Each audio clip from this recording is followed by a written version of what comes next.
Shalom. Further from us, I want to give all praise, glory, and honor to Yahweh, Bashem Yahushai, Bashem Abakakodas, Barakatham. Give honor to the apostles, the elders, very millstone, to all I can cross the globe, pushing the word, true faith, and sincerity. Want to say Shalom. I just up early, wasn't feeling well, so I just came in the room and try to hop in the spirit, try to catch that wave, the early morning transit, start my day off right, get going, So we're getting to Sirach, 23rd chapter. We're going to read the first 5 verses, I believe. The first 6 verses. We're going to start on verse 1. It says, O Lord, Father and Governor of my whole life, lead me not to their counsel, let me not fall by them. And we're asking to be delivered from our enemies. We want to be rescued, saved by Yahweh Shai, and not being left to the devices of that wicked man, Esau, Edom. Scriptures talk about how we want to fall in the hands of Yahweh Shai, didn't fall in the hands of men. Because the Lord's mercies are great. Esau has no compassion. He has no remorse, nor sympathy, nor empathy for Jake. That's why Scripture talk about don't make no fault in front of him, because blood is nothing in his sight. All right? And we're looking to be sheltered from that flood that's coming in when Esau makes his move.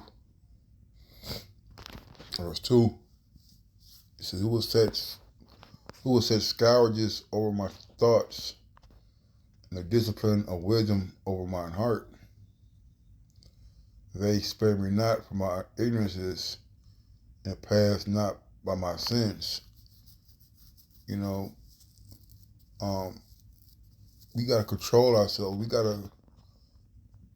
to constrict, restrict, restrain, our carnality when it comes to how we think, how we conduct ourselves, okay? And we have to keep those things in check, all right? And we are looking to be corrected and chastised. You see, we're never out of season.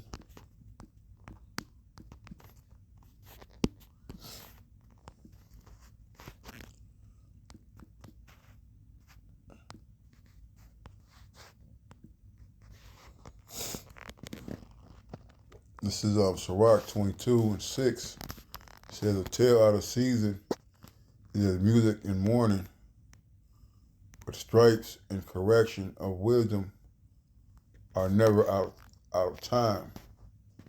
So correction and rebuke is always it's always timely. All right, it's always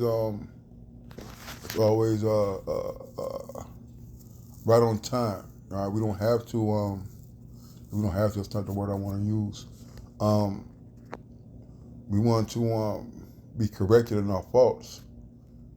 We don't want to keep on thinking that what we're doing is right because we're not getting punished. We want the Lord to correct us and change us so we can amend our ways, so we can make ourselves a better vessel fitted for the master's use.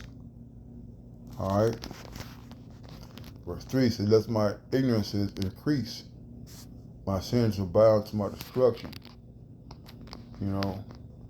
And without correction, all right, without rebuke, without those stripes, you're going to continue to add sin to sin. You're going to continue to laden yourself with iniquities and transgressions. You see? But with the correction, the rebuke, with the chastening of Yahweh Hashem outside. Let's get that. Chastening. Hebrews 12:11 says, now no chastening for the present seemeth to be joyous but grievous. Nevertheless, afterward it yieldeth the peaceable fruit of righteousness to them which are exercised thereby. All right, so that chastening, all right, doesn't feel good at the time, but in the end, the fruit that it produces is wisdom, is understanding. All right, it opens you up to be aware, all right, of your faults. That in continuing to do those things, all right, will lead to destruction. But we're here to learn from our mistakes. All right, so we're not to be going through the same process of getting corrected with the same thing all the time. We're supposed to learn, all right, from our ways. We're supposed to learn from the mistakes that we have made. Okay? Lest my ignorance has increased and my sins are bound to my destruction, I fall before my adversaries, and my enemies rejoice over me, whose hope is far from thy mercy. You know, and we want to be the ones who are not mocked for not being able to, finish building. You want to build and continue to build and finish the course. All right. You know, people are actually sitting here waiting for us to misstep, for us to have something happen to us to where we can discredit, where we can put the Lord in the light to where He's not the omnipotent one. Okay? You know, we want to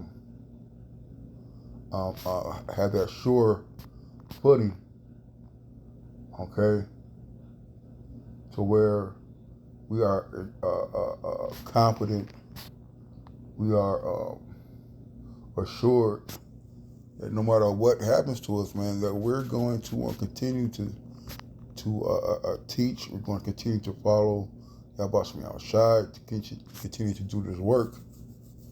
All right. So that my ignorance has increased and my sins are bound to my destruction. I fall before my adversaries and my enemies rejoice over me. So hope is far from thy mercy, right, man? Because they think our life is madness. They think the Lord ain't dealing with us because we're going through these certain things, these ailments and this chastening, you know. You hear Jake, we're sighing and crying, and these are always happening. And people count that as us having a bad life. All right, but we understand that these things must come. All right, and with that, you know, we're going to have ups and downs. But our job is not to turn away our hope, not to turn our back on our bottom outside, but to stay steadfast. All right, and we're not going to give these heathens, the wicked ones, any pleasure or any gratification in seeing us fall, man. For it says, O Lord, Father and power of my life, even not a proud look, but turn away from thy servants always a haughty mind. You know, and we got to be cognizant of that proud look too, man. You know, walk around with your chest out and your nose up in the air because you have the truth. All right, and that's a prideful. You know, the truth can make you prideful, man. So knowledge is puff up. You know, so we can't take the truth and walk around like our doodle don't stink. Because in the eyes of the Lord, all our righteousness are filthy rags. You see, we want to make sure we keep our mind in check, keep our spirit in check. All right, and not to be walking around like holier than thou. You see, verse 5, it says, turn away from me vain hopes and concupiscence, That shall hold him up that is desirous always to serve thee. All right, our vain hope would be trying to trusting in Egypt, this broken reed, and thinking that he can repair, all right, all the wickedness that he's done to undo it. Thinking that these amendments and these laws and these new presidents are going to actually change the course of the prophecies, man, and it's not. All right, the vain hope that we don't trust in this vain hope, man. You know, we're concupiscence. Concupiscence.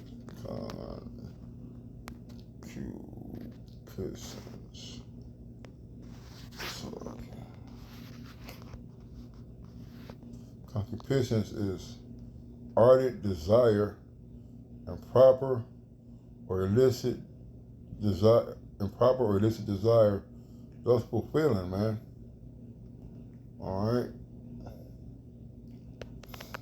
So we have to desire what's right in a righteous manner, not in an improper manner, or not in a fulfilling of the flesh type of manner, man. It says, turn away from me vain hope and concupiscence, and thou shalt hold them up that is desirous always to serve thee. You know, putting off that flesh, all right, putting off those fleshly lusts and those wants that we have, that superfluity is still with us. We're still in the flesh, so we're going to be tied to that battle until the day Yahweh Shema Shai returns, man. All right?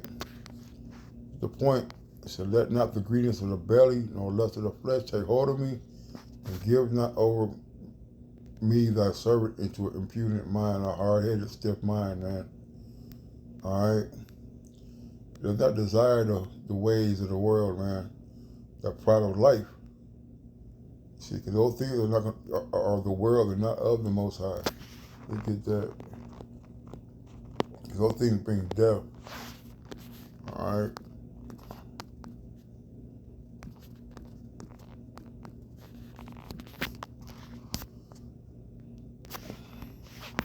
So John 2:16, for all that is in the world,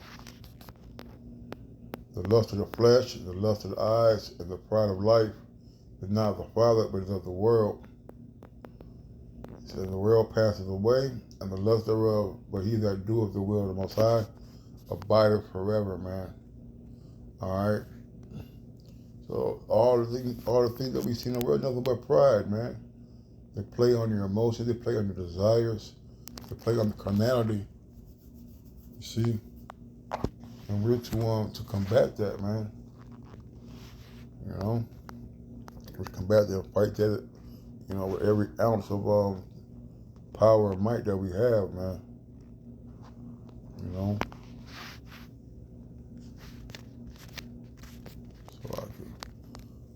So that's it. You know, we gotta keep our spirit in check, keep our mind in check, and not be so much in the flesh to where we let these things take over us. You know. So with that, I want to say, call Allah, Yahweh Shema Shai. I want to see Apostle Elder Great Millstone. Until next time, Shalom, Baba Ball.